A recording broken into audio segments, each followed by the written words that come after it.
Quando o céu vira rastro de mísseis, não é demonstração, é recado. E a primeira onda sempre esconde a segunda. Mísseis da Guerra Santa rasgam os céus noturnos do Oriente Médio, uma chuva de fogo de vingança persa caindo sobre cidades em Israel, porta-aviões e bases americanas. A retaliação iraniana pela morte do seu líder supremo começou, transformando a região em um campo de batalha tomado pelo fogo do inferno. O som das sirenes e das explosões ecoa por múltiplos países, enquanto o regime de Teherã demonstra sua capacidade de atacar simultaneamente diversos alvos.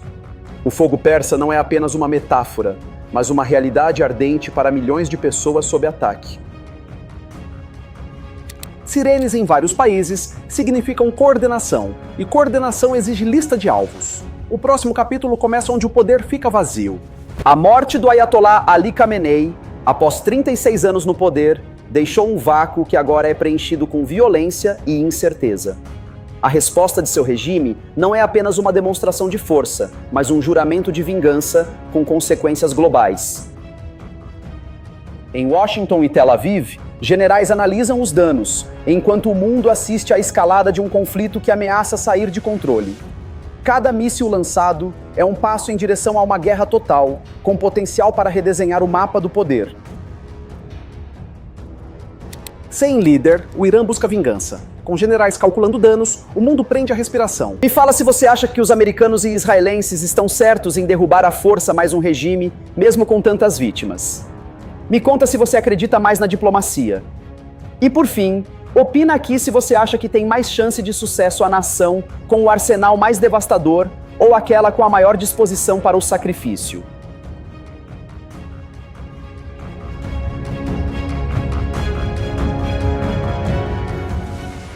Lembrando que essa matéria foi baseada nas notícias do Sky News, The New York Times, BBC, The Guardian, Al Jazeera, Sputnik, RT News e Telegram.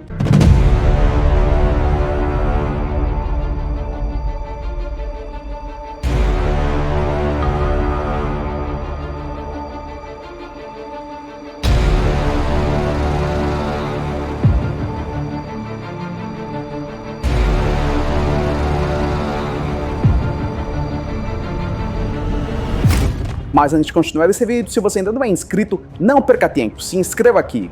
Vale a pena, eu te garanto. Se você estiver vendo a sua TV, é só apontar o celular para o QR Code aqui do lado.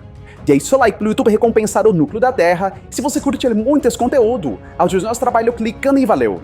É muito, mas muito obrigado pela força de sempre.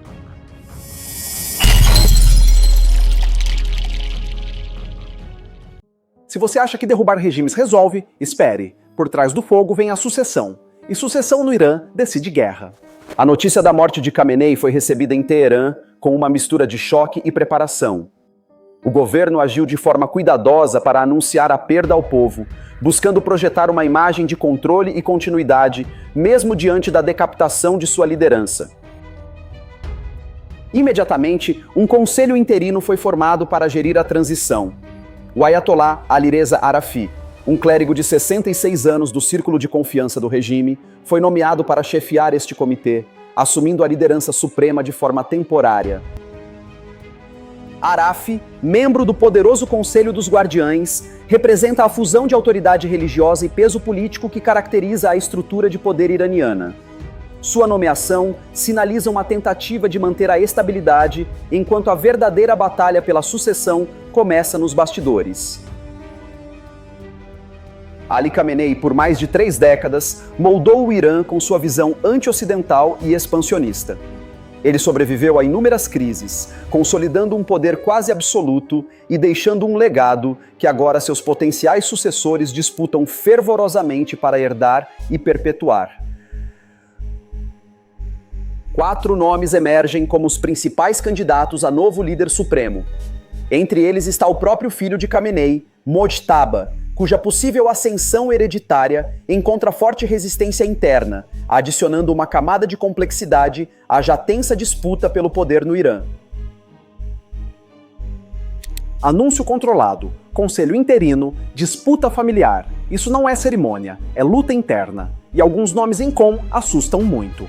Mohammad Mehdi Mirbagheri, um clérigo ultraconservador na casa dos 60 anos, é um dos favoritos.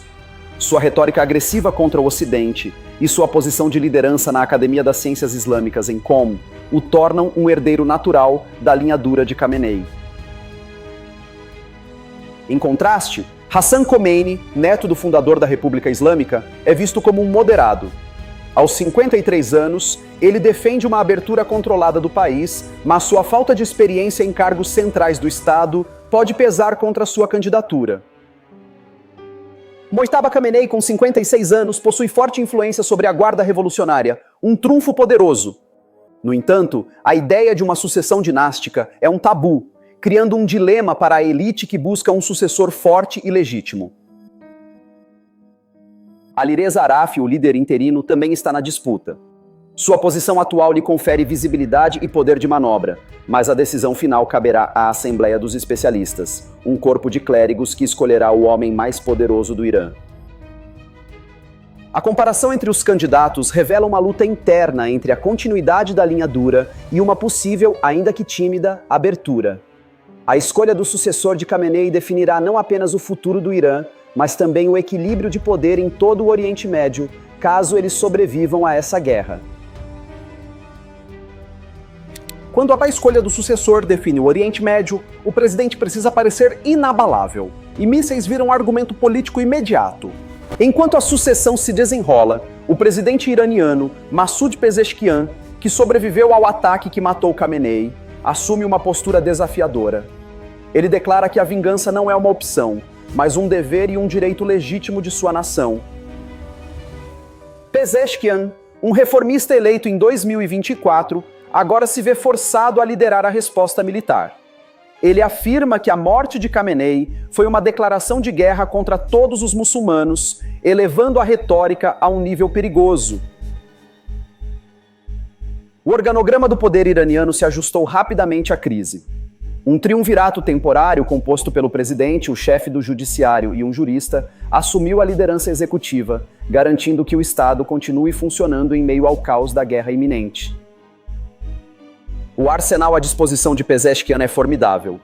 O Irã possui o mais diversificado e numeroso conjunto de mísseis balísticos e de cruzeiro do Oriente Médio, com milhares de projéteis prontos para serem lançados contra qualquer alvo designado pelo regime. Os alvos prioritários da vingança iraniana são claros: bases militares americanas espalhadas pela região e o território de Israel. As Forças Armadas do Irã, incluindo a Guarda Revolucionária, estão em alerta máximo, prontas para executar as ordens de retaliação em larga escala. Pezeshkian fala em dever, mas dever precisa de alcance, e a frota de mísseis iranianos é maior do que muitos imaginam. Além dos mísseis, o Irã demonstrou novas capacidades, como o lançamento de projéteis a partir de submarinos e o uso extensivo de drones de ataque. Essa diversidade de vetores de ataque complica a estratégia de defesa de seus adversários, aumentando o potencial de dano. O presidente Pezeshkian, apesar de sua plataforma reformista, agora fala a linguagem da guerra. Ele sabe que qualquer sinal de fraqueza pode ser fatal, tanto para sua liderança quanto para a sobrevivência do próprio regime teocrático que ele representa no cenário mundial. A promessa de vingança ecoa por todo o país, unindo facções rivais sob a bandeira do nacionalismo e da fé. O luto pela morte de Khamenei se transforma em combustível para a máquina de guerra persa, que agora se move com fúria e determinação. Os próximos dias serão cruciais para entender a real escala da resposta iraniana. A questão não é se o Irã vai retaliar, mas quão devastadora será essa retaliação e quais serão as consequências para a estabilidade de uma região já em chamas. A liderança interina, sob o comando de Arafi, e o governo de Pezeshkian operam em uma sintonia tensa. Eles precisam demonstrar força para satisfazer a sede de vingança interna, ao mesmo tempo em que calculam os riscos de uma guerra total contra duas potências nucleares. Quando drones e submarinos entram no jogo, a defesa vira loteria, e a primeira contagem de vítimas costuma ser o começo do pânico. A primeira onda da vingança iraniana foi brutal e precisa. Mais de 120 americanos e israelenses foram atingidos nos ataques iniciais, um número que chocou o mundo e demonstrou a letalidade do arsenal persa, mesmo contra defesas sofisticadas. 3 militares americanos foram mortos e outros 5 ficaram gravemente feridos, segundo confirmação do Comando Central dos Estados Unidos. O Pentágono descreveu a situação como fluida, sem detalhar publicamente onde exatamente as baixas ocorreram, aumentando a tensão e a incerteza. Em Israel, o número de vítimas foi ainda maior. Um balanço consolidado aponta 9 mortos e 121 feridos em diferentes localidades. A cidade de Beit Shemesh, a oeste de Jerusalém, foi a mais atingida, com 8 mortos. Um único míssil balístico iraniano atingiu um prédio residencial em Beit Shemesh, causando destruição massiva e múltiplas vítimas. Em Tel Aviv, uma mulher morreu atingida por estilhaços e dezenas de edifícios foram danificados, espalhando o pânico pela metrópole. Em uma demonstração audaciosa de poder, o Irã também mirou no coração da Força Naval Americana na região. A Guarda Revolucionária anunciou ter lançado 4 mísseis balísticos contra o porta-aviões USS Abraham Lincoln, um dos principais ativos militares dos Estados Unidos. Números sobem, cidades tremem, e até um porta-aviões vira manchete. Mas o detalhe técnico dos mísseis diz muito sobre o que vem. O ataque ao porta-aviões foi uma clara mensagem de que nenhum alvo está fora de alcance. Os mísseis utilizados, provavelmente da classe Ghadr ou Segil, foram projetados para superar sistemas de defesa naval, representando uma ameaça direta à supremacia marítima americana. Apesar da alegação iraniana, o CENTCOM negou que o USS Abraham Lincoln tenha sido atingido. Segundo a versão americana, os mísseis iranianos nem sequer chegaram perto do navio, que continuou suas operações normalmente. A verdade permanece uma incógnita na névoa da guerra. As defesas israelenses, incluindo o renomado sistema Domo de Ferro, foram parcialmente superadas. A saturação de alvos, com múltiplos mísseis e drones lançados simultaneamente, expôs as vulnerabilidades de um dos escudos antimísseis mais avançados do mundo, um fato preocupante para Israel.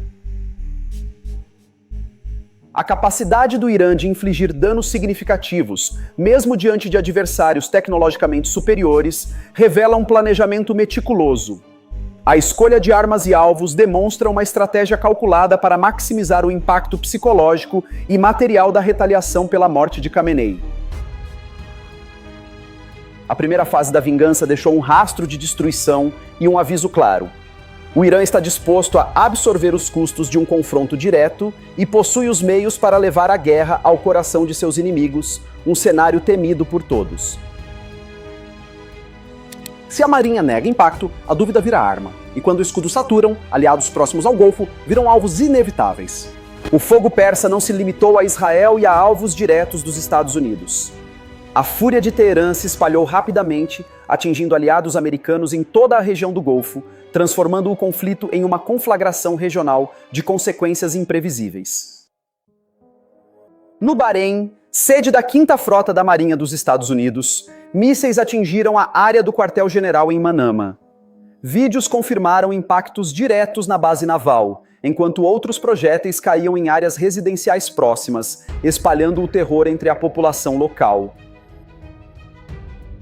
No Catar, a estratégica base aérea de Al Udeid, uma das maiores instalações militares americanas no exterior, foi diretamente atingida.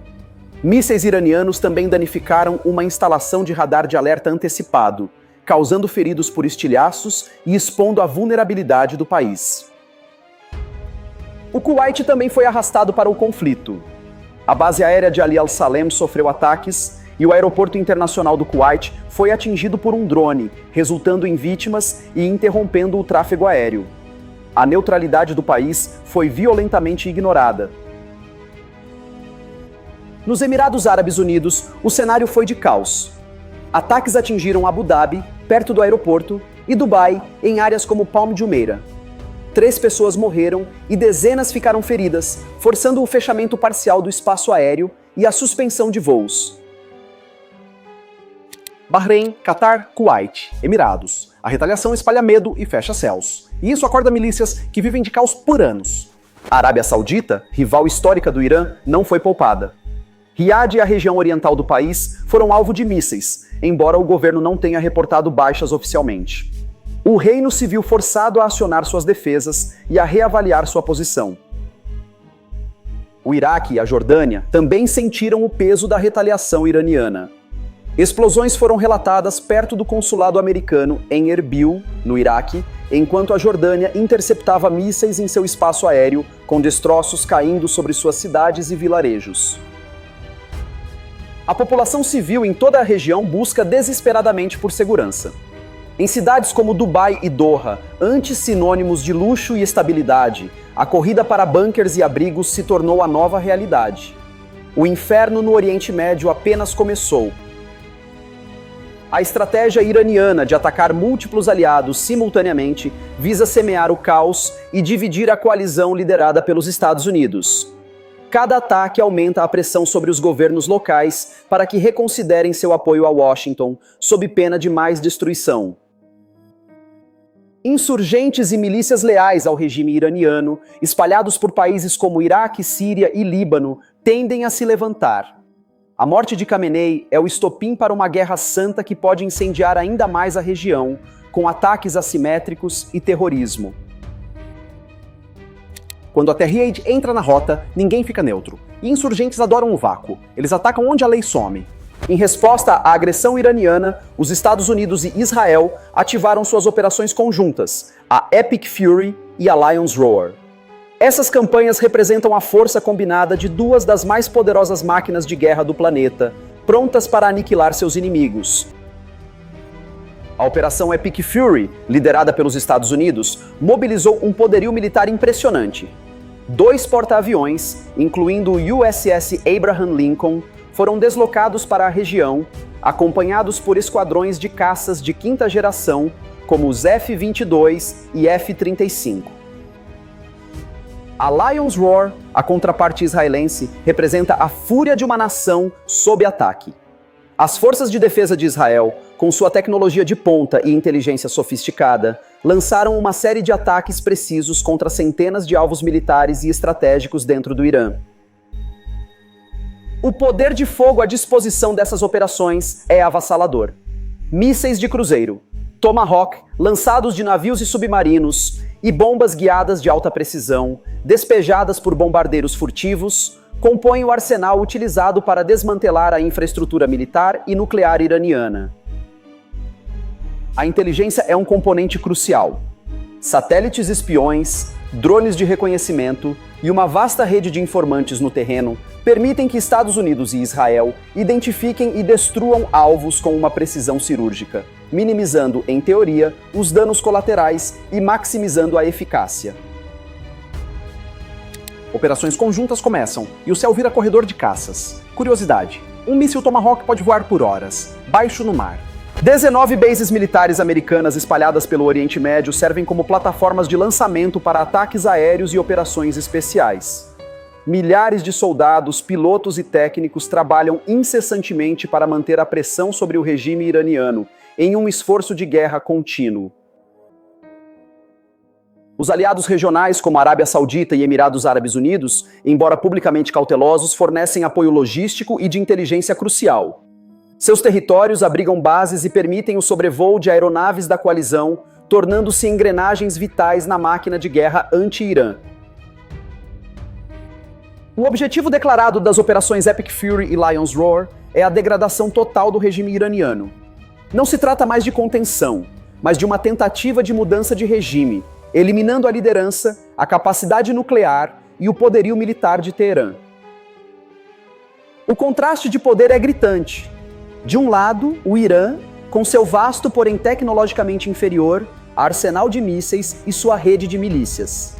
Do outro, a maior superpotência mundial e a mais avançada potência militar do Oriente Médio, unidas em um objetivo comum. A capacidade de destruição e aniquilação de Estados Unidos e Israel é imensurável. A questão que paira no ar não é se eles podem destruir o Irã, mas qual será o custo humano e geopolítico de uma vitória militar e o que virá depois. Com dezenas de bases como plataformas, a pressão não para, e quando líderes viram alvos, a sucessão pode virar guerra civil. O destino do regime iraniano parece selado aos olhos de Washington e Tel Aviv. As operações militares em andamento não visam apenas a retaliação, mas a completa erradicação da ameaça, que, segundo eles, a República Islâmica representa para a estabilidade regional e mundial. A lista de alvos inclui não apenas instalações militares, mas também a própria liderança do regime. O fato de o presidente Massoud Pezeshkian ter sido um dos alvos no ataque que matou Khamenei indica que ninguém na hierarquia de poder iraniana está seguro. Próximas mortes são esperadas. Fontes de inteligência ocidentais sugerem que os 4 principais candidatos à sucessão de Khamenei também estão na mira. A estratégia parece ser a de decapitar qualquer liderança potencial antes que ela possa se consolidar no poder. A possibilidade de que nomes como Mojtaba Khamenei ou Mehdi Mirbagheri sejam eliminados antes mesmo de assumirem o controle cria um vácuo de poder perigoso. Um Irã sem liderança clara pode se fragmentar em facções rivais, mergulhando o país em uma guerra civil. Entre os candidatos, apenas Hassan Khomeini, o neto moderado do Ayatollah fundador, parecia ter alguma inclinação para a diplomacia com o Ocidente. Sua eliminação, junto com os outros, fecharia qualquer porta para uma solução negociada, deixando apenas o caminho da força. Decapitar candidatos fecha portas da diplomacia e abre semanas de bombardeio. E cada interceptação custa caro, até para Israel hoje. Os ataques devem durar até que os objetivos estratégicos de Estados Unidos e Israel sejam alcançados. Isso pode significar semanas ou meses de bombardeios contínuos, transformando o Irã em um campo de ruínas e desestabilizando ainda mais toda a região do Oriente Médio. Os próximos alvos provavelmente incluirão centros de comando e controle, bases da Guarda Revolucionária, instalações de enriquecimento de urânio e a infraestrutura econômica que sustenta o regime. O objetivo é o colapso total do sistema de poder iraniano, de dentro para fora. A situação da população civil em toda a região é desesperadora. Mísseis continuam caindo sem aviso em cidades do Irã, Israel, Emirados Árabes e outros países, transformando a vida cotidiana em um pesadelo de sirenes, explosões e medo constante da morte. A busca por abrigos se tornou uma rotina para milhões de pessoas. Países como Israel possuem uma extensa rede de bunkers públicos, mas em muitos outros lugares, a população está exposta e vulnerável, sem ter para onde correr em meio ao fogo cruzado. O posicionamento dos líderes regionais revela a complexidade do conflito.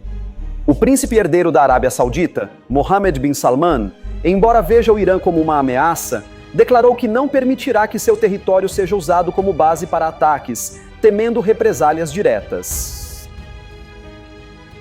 Alvos viram infraestrutura e civis correm para abrigos. Enquanto isso, líderes calculam frases. Uma palavra errada acende outra frente inteira. O presidente da Turquia, Recep Tayyip Erdogan, adotou uma postura crítica aos ataques, acusando o primeiro-ministro israelense, Benjamin Netanyahu, de provocar a escalada. Ele alertou para um anel de fogo no Oriente Médio e pediu uma desescalada imediata para evitar mais derramamento de sangue. O Catar, que abriga uma importante base americana, viu-se em uma posição delicada. Foi forçado a acionar suas defesas aéreas contra mísseis iranianos, ao mesmo tempo em que tenta manter canais de comunicação abertos com Teherã, exercendo seu tradicional papel de mediador. Os Emirados Árabes Unidos e o Bahrein, alvos diretos da retaliação iraniana, condenaram os ataques e alinharam-se mais firmemente com a coalizão liderada pelos Estados Unidos. Para eles, a ameaça iraniana se tornou uma questão de sobrevivência nacional, superando qualquer outra consideração. A guerra expôs as profundas divisões e alianças frágeis do Oriente Médio. Cada nação calcula seus movimentos com base em seus próprios interesses, tentando navegar em um cenário geopolítico que muda a cada hora, a cada míssil lançado, a cada vida perdida. A ausência de uma frente diplomática unida para conter a crise é notável. Enquanto alguns líderes pedem calma, outros parecem dispostos a assistir à destruição do regime iraniano, esperando colher os frutos geopolíticos de um novo mapa de poder regional. Erdogan critica, Catar media, Emirados endurecem, alianças rangem. E quando o Irã cai, grupos extremistas disputam espaço antes do amanhecer. A longo prazo, a destruição do Irã pode criar um vácuo de poder ainda mais perigoso. A ascensão de grupos extremistas, a proliferação de armas e a instabilidade crônica podem ser o legado sombrio desta guerra, um preço alto a ser pago. A comunidade internacional assiste, em grande parte paralisada, à escalada do conflito. As Nações Unidas emitem apelos por cessar-fogo que são ignorados, enquanto as grandes potências mundiais, como China e Rússia, observam com preocupação, mas com pouca capacidade de intervenção direta. O impacto econômico já é sentido globalmente. O preço do petróleo disparou com a ameaça ao transporte marítimo no Estreito de Hormuz e os mercados financeiros globais estão em queda livre, refletindo a aversão ao risco diante de uma guerra de proporções imprevisíveis. Para as populações do Irã e dos países vizinhos, o futuro é incerto e assustador. Elas são as principais vítimas de um conflito decidido por líderes distantes, em salas de guerra climatizadas, cujas decisões têm consequências de vida ou morte para milhões. A Guerra Santa, declarada por facções iranianas, e a resposta esmagadora de seus inimigos criaram um ciclo de violência que será difícil de quebrar. A região mergulha em uma era de escuridão, onde a paz parece uma memória distante e inalcançável. Com petróleo em risco em Hormuz, o mundo sente no bolso. No fim, sobra a pergunta: força da segurança ou só mais fogo? Me fala se você acha que os americanos e israelenses estão certos em derrubar à força mais um regime, mesmo com tantas vítimas. Me conta se você acredita mais na diplomacia. E por fim, opina aqui se você acha que tem mais chance de sucesso a nação com o arsenal mais devastador ou aquela com a maior disposição para o sacrifício.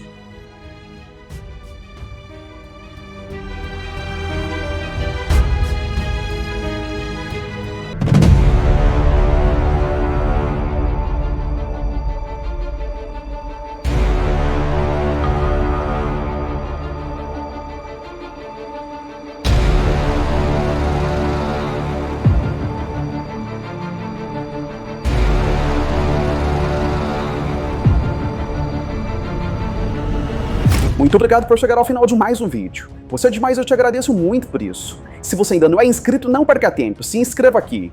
Vale a pena, eu te garanto. E se estiver vendo da sua TV, é só apontar o celular pelo QR Code aqui do lado. Deixe seu like para o YouTube recompensar o núcleo da Terra. Se você curtir muito esse conteúdo, ajude nosso trabalho clicando em valeu. É muito, mas muito obrigado pela força de sempre. E a gente se vê na próxima matéria.